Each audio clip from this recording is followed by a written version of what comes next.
bịakwanụ ka unu nụrụ njinji na-eji n'Imo steeti na-akọwa na ndị onno na fa agbagbusikwa na ndị kọmuniti a niile na ife anụnwa na-eme n'abalị mbọsị 24 Julaị 2025 na ndị unu fụrụ ebe a bụ ndị nọ na shọpụ ebe a na-ele ife ma ndị nwe shọpụ ma ndị bịara igo ife ma ndị na-azụ draftụ fancha niile ka ejide wee gbagbusia mma agbanyere unu ka unu gere voice ndị sere ife onyonyo a ka unu gere ife fa kwuru mana maghị egosikwa unu ebe ozu ndị mmadụ tọwa inenecha ife onyonyo a ka ngwa ebe iyi eje ka inene ya ka ifu ka esi egbusisi ndị mmadụ.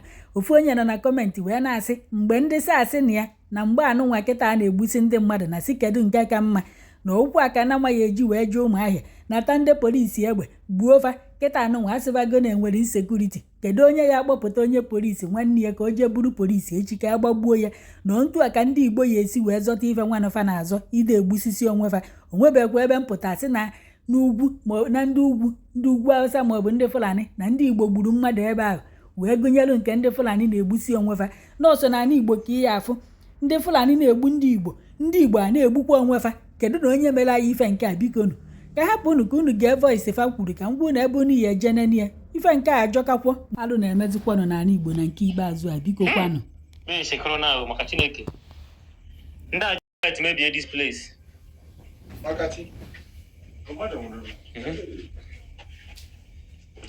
bi ebe a ọ dị ebe ọrụkọ na-azụ ka a gbara dị egbe azụ ga agbara dị egbe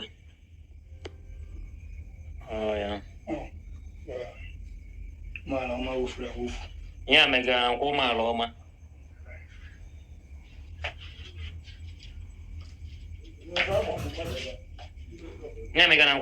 ọma na mgbede a ka ndị mmadụ atọ jibu meshin ta na nkwa ebe a na-agbagbu isi innocent people. They waste 9 souls n'ụmụala ọma ha gbagburu including di na nwunye, including only son, including breadwinner of the family. Onye a nọ na shọpụ ya na ozi ya nọ be nne ka na-ahụ onye gbagbudoro ọsọ n'ime shọpụ ya gbagburu ya. Onye nwe shọpụ enwe akwara mpa na Easter ozi ya nọkwa na yaadị ọnwụgo.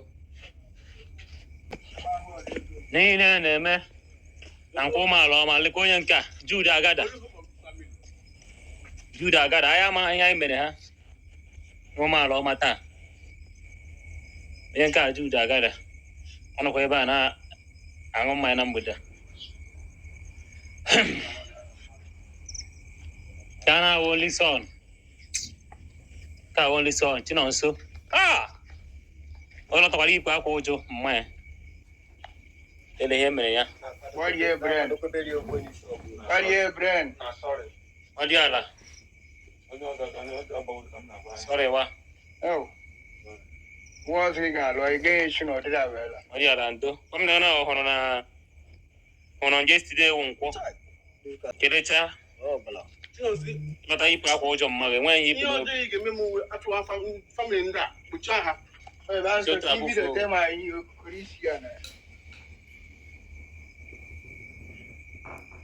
gbagbo Chinonso lele oboro Chinonso n'ala lele oboro Chinonso lele ebe kwuere isi Chinonso n'ala lele oboro Chinonso lele Chinonso hey ka akwụkwọ onye ọrụ na-arụ mmadụ ọrụ ka onye ọrụ onye ya na mmadụ kwụbịa ọrụ n'obodo anyị onye aka ọkwa dị ya ọ bịara ọrụ uche mmadụ ebe a ka o zitere ọnwụ ya na mgbede a ndị ọnụngo mere ihe n'ụmụala ọma don't know them mmadụ atọ gburu ofu meshin wee bịa na-agbagbu isi ụmụnne anyị gbagbu isi ndị mmadụ ihe gburu mmadụ 9 people taa. Onye nke a onye abịa ka ọ nọ agbọzi egbe ya Ifeanyị Ijanga nwa bọyị nna m. It is well. Ifeanyị Ijanga ọsọ ka ọ gbara agbagbuo na be nna before ha gbara ya egbe bara ụbụrụ ya fegachiri everywhere gachara ahụ ụlọ ebe a. Hey ụmụala ọma ihe awa ozu anti Sabina onye ụmụala ọma na ama anti Sabina na nkwụ ihe awa ozu ya Sabina na is no more. ya bụ ụzọ ntụ Sabina onye pụtara ịgba mbọ na nkwụ ebe ha gbara ya egbe n'isi. Sabina abụọ na onye nwụrụ anwụ. Ya bụ ụzọ ntụ Sabina onye ma ntụ Sabina ọfụma. Ya bụ ụzọ ntụ Sabina. Almighty God grant your soul. Enweghị ihe mmadụ ma a ga-eme ụdị ihe nke ya ọnụ nkwụ ụmụarụ maka ọ na-eme n'ide atọ n'ọtụ LGA ka ọ na-eme n'abalị taa n'abalị ebe 8 o'clock na 24th of July 2025 n'abalị cheitabe nya na mgbe njem vidio na-awụ ina keta 1 o'clock midnight 25 July ndị unknown men bụ egbepụta na mfe ebe ahụ information West Yamari 7 at a spot including nwatakịrị na-akwa akwa including ndị ọbịara ọrụ n'obodo anyị mmadụ abụọ na ọnụ ụzọ na the other side gbagbuo di na nwunye nọ na shop ha na-acha na ụmụazị ga-eri Sabina Chineke nna m ebere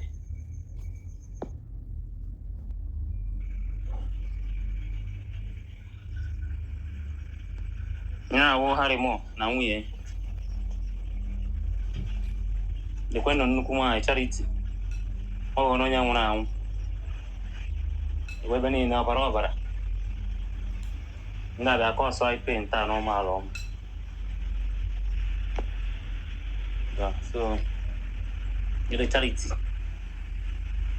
Charity bye. Yes sir? I'm going to that say for just come cover the thing first. Because when you get tomorrow chance in here, yard. God dear Harimo. Ever have one Harimo is. Yeah, we last night. This happened last night. Yeah. At Agency is young. Last night. These people were last night. As a matter of fact, I was seated with this guy over here. We were playing draft. I was seated here. Look at the draft we were playing. Some self was with me yesterday. When this thing happened, I ran. We were just about 3 persons that survived from these people that was killed here.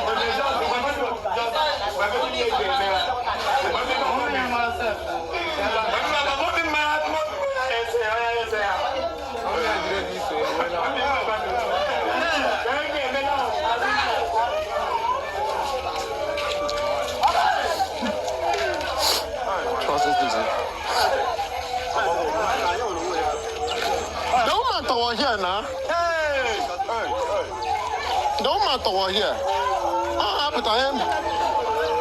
I'm a browser. One person was there in this shop. How about you in another shop? So then with the shop of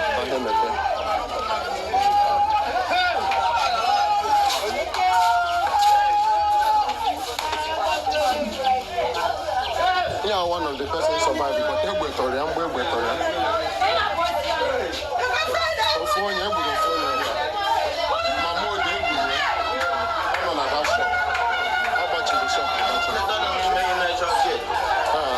ndị be anyị ọ na-anụgonu ka anyị si egbusisi ọnwa anyị ka mkpụrụ obi ndị egburu egbu zuru ike na ndokwa. Ọ bụrụ na ichi nene nya bụ ife onyonyo jee na kọmentị o nwere nke ihe afụ ebe a ka o buwakwanụ na Telegram iluzikwanụ n'ọlụ na anya bụ Telegram nke eposturu ka ịfụ ya ka ọ ghara ibe echi niile atịbakwa m ndị mmadụ ji ebe ahụ nene ya.